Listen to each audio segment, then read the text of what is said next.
This land is your land, this land is my land. From California to the New York Island, from the Redwood Forest to the Gulf Stream waters, this land was made for you and me. Hi, I'm John Grom, and welcome to the 13th Right and Left Discussion Forum. Right and Left is a nonprofit company that was incorporated in Ohio in August of 2012 and is currently awaiting tax-exempt status from the IRS. Right and Left is a grassroots effort to promote political civility. Our goal is to reduce the level of extreme partisanship that is crippling government at all levels by working through voters to encourage civil discussions and respectful listening. We see talk radio, cable news networks, the social media as political battlegrounds promoting conflict and discord. We believe that civil disagreement is a requirement of healthy self-government, and it can be achieved only through respectful relationships. As such, we are establishing a right and left chapter in Wadsworth, Ohio, that we will use as a template for chapters in other cities. Each chapter will have an active presence in its community with a speakers bureau, a local access TV program, visibility at local events, an aggressive advertising campaign, and a fundraising effort. Additionally, we will have an interactive website promoting political civility with an endorsable belief statement, a regular newsletter, and a capacity for the exchange and dissemination of ideas. Plus, we plan a multimedia advertising effort that will use the lion's share of our budget. This discussion forum is aimed at showing that being right is not as important as the relationships that we have with our fellow citizens that enable us to share this country. Today's discussion panel, beginning on my left, is Jerry Ritzman, Vice President and partner with Ritzman Pharmacies. On his left is Dr. Ronald Chamberlin, retired senior research chemist. On his left is Bryan Laubaugh, President of R&B Financial Consultants and a member of the Medina County Republican Executive Committee. And on his left is Patty Haskins, retired math teacher from Wadsworth High School and a Democratic member of the Wadsworth City Council. Today our panel will discuss a proposed amendment to the 2014 state budget, Ohio state budget, calling for colleges and universities to waive out-of-state tuition rates for students the schools have assisted in establishing Ohio residency for the purpose of voter registration. I know that sounds real complicated, but it will become clarified in a moment.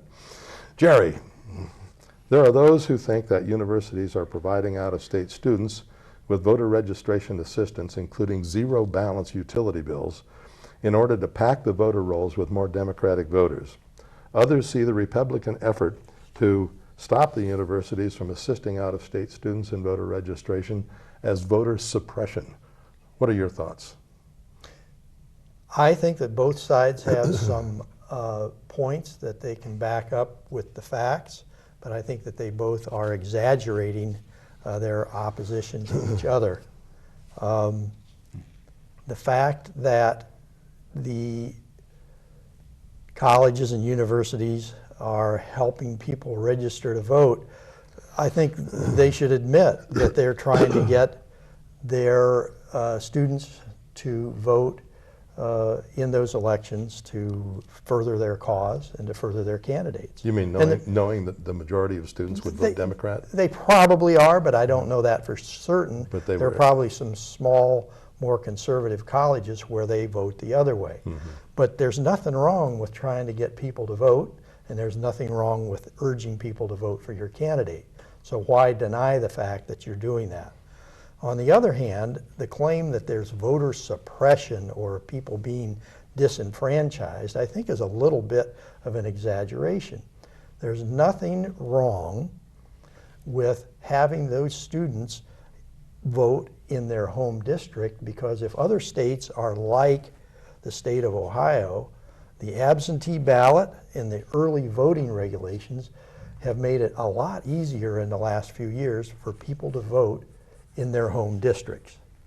One concern that I have is that in smaller college or university towns where that student body, if they vote in local election, can have a disproportionate influence on local affairs that they won't have to contend with once they leave school or once they're gone after the term is over. So in a small town like Ada, Ohio, Ohio Northern University, there are more full-time students, I believe, or at one time there are more full-time students than citizens in the town. And so they could affect that election and vote things that would have a long-lasting influence on that community. And then in a few years, the students would be gone. Mm-hmm. That's a concern. So both sides have some points, but I think they're exaggerating them. Ron, I know you've been thinking about this. What are your thoughts? Interesting your comment about that final point, Jerry. Students are in town for a short period of time. So are a lot of residents. We live in a very transient society. Mm-hmm. And in a small sort of bedroom community where there might be a small state university, and I can't give you any specifics here, right. But okay, so a student's there for 4 years, or maybe 3 at the time they're 18 and eligible to vote. So they vote for their interest in the local community. When on the other opposite of that, when I was at Penn State, it was relatively small at that time, only about 17,000 students. But the University Park, which is the community of the Pennsylvania State University versus State College, which is the local community, were pretty much equal in environment. And State College had better be sure that the university students are getting what they need in local government and local regulations. Because students are students. Right. There's going to be some problems. Yeah. Not that they should be appeased. So that's kind of one thing. The voter suppression, yeah, I think that probably happens. But again, I think maybe it's overblown a little bit in being worried about it. Loss of revenue for the universities. They're talking about that. And I saw a figure of $15,500 is the usual differential per year for a state student and an out-of-state student. It's a lot more than that. Yeah. 15 the numbers that I saw, it's a lot more than that. Yeah. Well, anyway, that's a number I saw out of the Columbus Dispatch article yesterday. But whatever it is, that's a big chunk of money. And the money talks, you follow the money. Mm-hmm. I'm sure that dropping that requirement isn't going to bring a sufficient number of out-of-state students in to the university to make up the difference. Probably would get some. Mm-hmm. So, I think it's not dead. It's out of the budget bill. Mm-hmm. It's not dead. Yeah, let's clarify that. In the last day or two, it has been removed from the budget bill. Will probably wind up in a voter registration. In a voter registration bill. Yes. Yes, which is where it should be. Yeah, I think. Yeah. So, pros and cons of both sides. And I made myself a few notes, and I wound up with equal number of points on each side. Right. So. Right. Well, we'll circle back to those. Brian, where are you coming from on this? Well, whenever I hear the term suppression and disenfranchise, I always wonder about the reality of that whole situation. When you suppress the vote, it didn't suppress the poll worker in Cincinnati from voting 6 times. It didn't suppress the nun from voting for her dead friend. So I really wonder if we don't have quite a loophole here that needs to be addressed, and somehow a system put in place so that a student couldn't vote twice. Mm-hmm. My kids have attended schools out of state, and we dutifully provide them with the necessary information to get an absentee ballot. I'm fairly certain that they're not voting in the town that the school's in. So the system is in place, but I wonder if at times the integrity and credibility of the system isn't undermined when you have students, and no disrespect to Patty, but most universities are fairly left-leaning. And that's a compliment. I was going to say, why would that be disrespectful? So it wouldn't surprise me that you couldn't drum up a fair amount of support for a particular candidate, a presidential candidate, or a hot issue, and have students get registered, and the university assist them with, like you said, to vote. I would just want to make sure that they only voted once. If they're going to vote in Ohio, they vote in Ohio, whether it's a presidential election or whatever. And if they go home or they get sent an absentee ballot, there has to be something in place. And there is not. And there's not. Yeah. There isn't. And that really is troubling. So that's where I'm coming from on this. Obviously, the bill was a way to hurt the university in the pocketbook. It doesn't take a rocket scientist to figure out that they linked this particular legislation to the funding of the university. And universities, by and large, are receiving a lot of out-of-state tuition. And I think the numbers that have been quoted probably are a little low, but they make a lot more money off of that out-of-state student. 370 million was the number that I saw the Beacon yesterday. Yeah. So, Okay, Patty, I think that you probably disagree with Bryan. To a degree, Okay. yes. I mean, first of all, you talked about voter disenfranchisement and so forth, and I think that possibly that is could be happening as far as students who want to make voting as easy as possible. You bring up the voter fraud instance. I just saw in the newspaper last week, there were, I think, 135 cases of documented voter fraud in the presidential election in November. That is an extremely small percentage. And the majority of those were caught because they were provisional ballots, which is kind of the catch-all to pick up on these. So there were very few, which obviously didn't make a difference. As far as the effect of colleges, which do tend to be, and I've seen reports in many cases, as Jerry stated, that colleges do tend to vote more Democratic. But the number of votes from college students and of college towns that went to Democrats did not sway the election, the presidential election. So, but I am concerned when we're talking of any type of measure to particularly sway or to make an election go a certain way or to change the vote. My other concern, and this was one that Ron brought up, was the fact that, and the figure you just quoted, that it would cost, it's been estimated, and I thought the bill was just for public schools. I didn't think it was for private. Is Ohio Northern, isn't that a private school? Correct. Okay, so it just affects public schools, but was estimated, the 370 million extra dollars that it would cost the school. Yeah. Now, I saw a report a couple weeks ago that said it was 272 million. So, that's, but even at 272 million, if that were an extra cost that would have to be handled by our state universities, they're going to have to make up the difference some way, either by eliminating programs, eliminating cost, as far as special offers they have for students to make the education better, by raising tuition. Now, they are limited as to how much they can raise the tuition, but you can guarantee it's going to go up every year because they have to recoup that cost in some way, shape, or form. I think as far as making it available to students in colleges, I thought about the local issue that Jerry mentioned, and I was concerned about that too, because I'm thinking, gee, I don't know. But then I thought about my daughter who went to Rutgers in New Jersey for 4 years, and she stayed there all summer, and worked there all summer.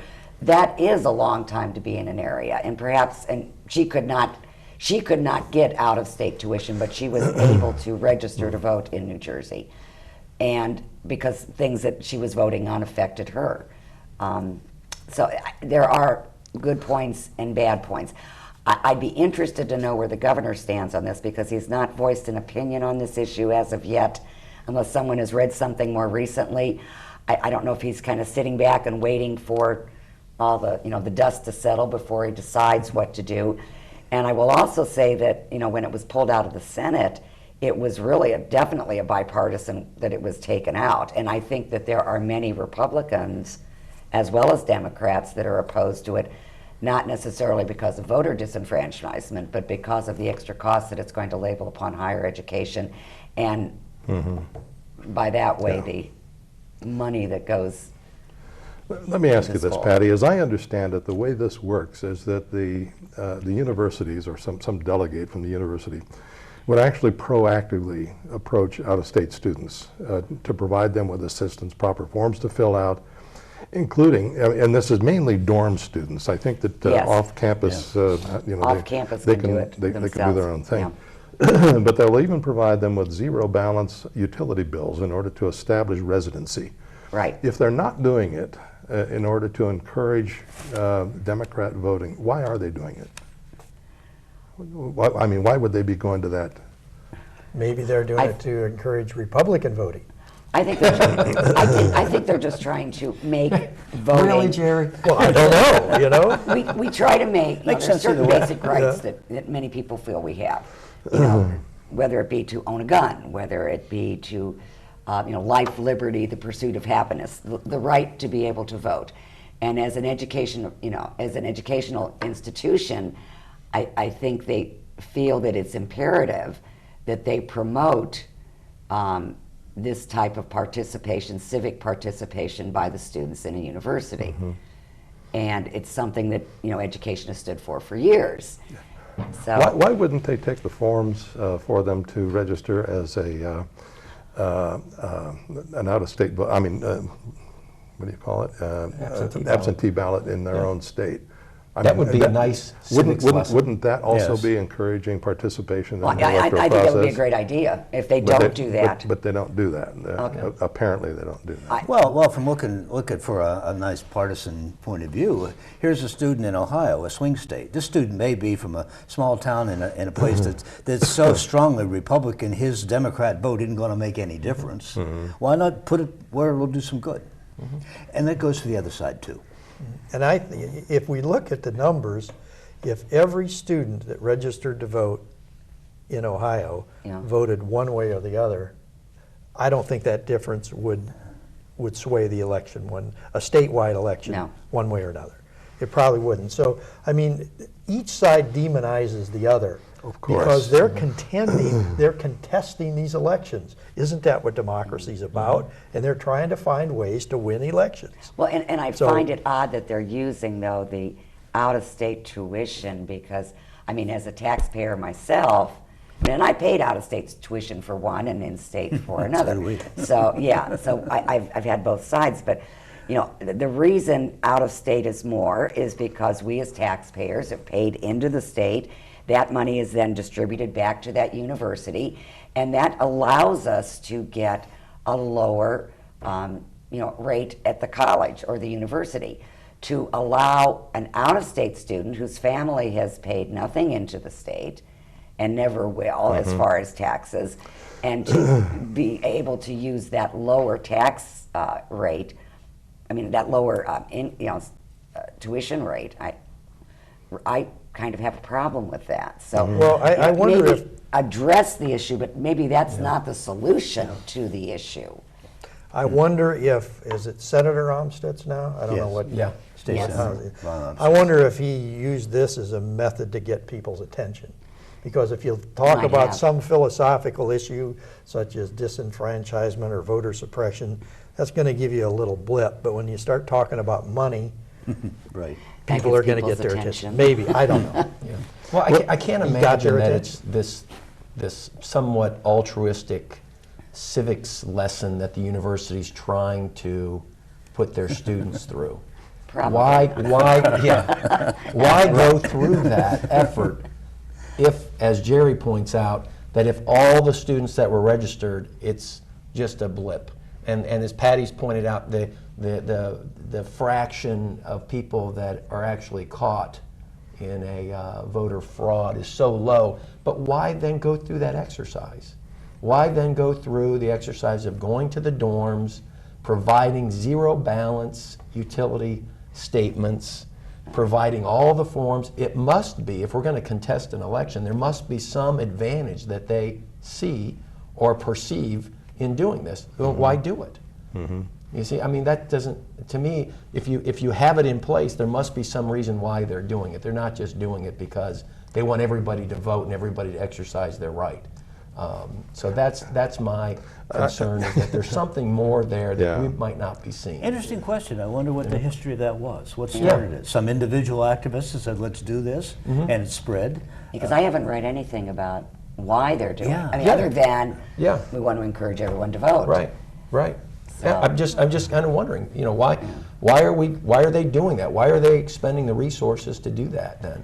if it's Yeah. such a negligible fraction amount that it's not even going to make a difference. Yeah. you Well, know? and I read a report, I think it was from Miami University, where he said that even if they got, this went through, they would still continue to provide those. So what is the motivation there? Yeah. That'd be interesting. Someone must have done the calculus on this. Yeah, I'm wondering, at first I thought, well, they're just trying to Yeah. be nice people at the university. They're just trying to be helpful to the students.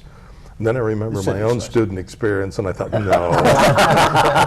They're the enemy, John. That They're the enemy. can't be it. But the thing that's interesting is that once an out-of-state student registers to vote, it triggers a requirement if they want to drive an automobile or own an automobile. They have to get a driver's license. If they own a car, they have to get it Registered. re-inspected. They have to get it retitled. They have to get it re-registered, In the state of- e-checked. License plate. I mean, they have to go through all of that, and I haven't heard. I tried to find out if the universities are also helping the students with that process. But I I couldn't don't find think it. so, because it's been questioned as to why they're not helping the DMV go through that, because they have to do it within 30 days, I believe. What it says in the regulation, the geniuses in Columbus, as soon as possible. That's what it says. Yeah. The requirement is as soon as Well, possible. that's I true thought when you move 30 into days. state with your car, too. I think it's a 30-day limit on the license, though. Is that what it is? Yeah. I thought, I couldn't find that. The other thing, speaking of geniuses, the Republican side probably hadn't thought about this, that if the out-of-state rates are going to be waived if somebody registers to vote, that is going to cause a rush of out-of-state students to register to Yeah, that- vote who wouldn't have done it anyway. I wondered because it's about going to that. cut their tuition in half. Yeah. Yeah. No, that's kidneys. That brains, excuse me, mixed up. And which way are they going to vote? The assumption is, The assumption is. yeah, that they're going to Yes. vote Democrat. I don't know when this is going to wind up in a voter registration bill. I have an idea it's going to disappear altogether, because when you weigh there's no advantage to either side in all of this. And to Ron's point, I mean, if it can be shown that the impact on elections is negligible, there's no point in going any further with it. Well, and there could be a huge backlash of families, when they see this and the cost of their tuition is going to go up. That could hurt everyone. So, I mean, unless they come up with another solution, if you continue to do this, this is what will happen. I think tying it to tuition is, I just can't see that. Well, being maybe viable. that drives a solution. Maybe getting people to think about this drives a solution, in that if we can put in place, and the government feels they can put in place, a national gun registry, why not a national voter registry? Why not put that in place? And that solves the problem for me right Yeah, there. yeah. I don't have a problem then. Oh, so you're in favor of a national gun registry? No, I'm in favor. Oh, okay, I just wondered. I'm in favor of the national vote. Well, I would say if you go to register to vote, register your gun or whatever, I mean. Do it all. Sure. But if we And your can car. do the guns, then why not do the voter? Why is that such a insurmountable problem that in the greatest country in the world? Why can't we have a national voter registry that's tied to your driver's license, and wherever you go, you get to vote, and we have enough computing power to do that? Yes. And that solves the problem for me. I don't have a problem. The student can go to school wherever he wants to go to school and vote wherever he wants to vote. That presents a topic that we should discuss at another discussion about why is it that one side is so eager to make voting easier, with requiring less vigilance and responsibility on the part of the voter, and then the other side wants it to be more restrictive. Isn't that driven by who's in power at the time? I don't think so. Oh, I agree with Do you really? Your Honor. Yeah. You think that the Republicans, when they're in power, would be in favor of motor voter registration and But easy and it things depends like on the area that, Depends if it's on the area. Yeah. Sure. yeah, it depends, if the state's a highly Republican state. Yeah. One more thing I wanted to hit on before we break up here in 3 minutes. Ron was talking about the impact of local governments, local activities, and the impact on students. And I've got some questions about that, and thinking in terms of I had no, my kids all attended school in state. Thank you, kids.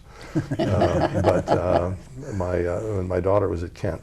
And I'm wondering, trying to imagine what was going on in the Kent City Council and so forth that would have impacted my daughter on campus at Kent State. I mean, how do local activities really impact students in a university? Curfews, driving regulations, assembly downtown comes quickly to mind in terms of the kinds of things that students like to do. I knew you'd come up with something. That's why. Local liquor options. Yeah, that's Local what options, yeah. That kind of thing. The local Okay. sheriff. The local sheriff. I just always found it difficult to connect those two things together. And the local sales taxes, for example. Mm-hmm. Let's get an extra 1/4% on there because we've got all these students in town for 9 months out of the year. Yeah, that would be good. Do we have a consensus here on anything on this topic in the next 41 seconds? Probably Full of- doesn't matter. Full of sound and fury. Yes. Yeah. Full of sound and Politicians fury. doing what they do. Right. Yeah. That in its present form, that's probably not a good idea. I Right. think all of us, Yeah. and it needs, although concerned and looked at, that there needs to be a different solution if there is a problem here. Right. Would that be a fair? Yeah. Okay, it's an that's a idea that good needs to be wrap-up. I go further with that. polished. Yeah. Right. Exactly. I agree with that. Well, I want to thank you all again for another stimulating discussion. I'm looking forward to the next one. Ron is going to be out of pocket for most of, well, probably Well, actually, two. we'll be here for this month. Okay, well, probably about 2 sessions. But Yeah. I want to thank you all, and I want to thank everyone for paying attention to what we do here. And I want you to learn more about Right and Left, to visit our temporary website, rightandleft.org, or to become a volunteer or contribute to Right and Left Incorporated. Please contact me, John Grom, at 330-336-2213. I'd like to leave you with this thought from an anonymous but very wise person. I know they're wise because I agree with the quote, and that's the standard I use. There is a principle which is a bar against all information, which is proof against all arguments, and which cannot fail to keep a man in everlasting ignorance. That principle is contempt prior to investigation. Thank you for watching.